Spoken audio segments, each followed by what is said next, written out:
You've probably heard fasted morning walks are the secret to burning belly fat faster. That's only half true, and the half nobody mentions might be quietly working against you. Here's what's actually measured, not assumed. In a 2019 study published in the International Journal of Obesity, 12 healthy men walked briskly for 45 minutes twice, once fasted, once after eating breakfast. Small study, but tightly controlled, with blood drawn continuously through both walks.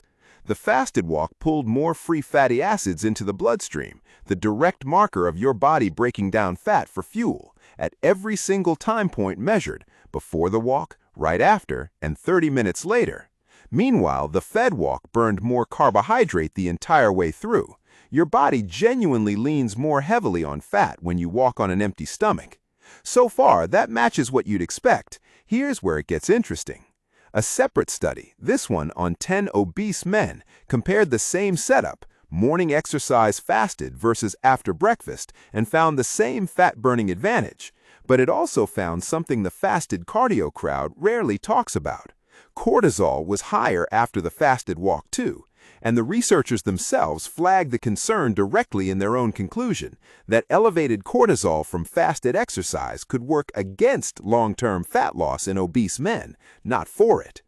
That's the tension your body is actually managing every morning. More fat mobilized in the moment, but also more stress hormone released to make that fat available in the first place. Two signals pulling in different directions, both real, both happening in the same 45 minutes. There's one more honest piece most videos leave out entirely.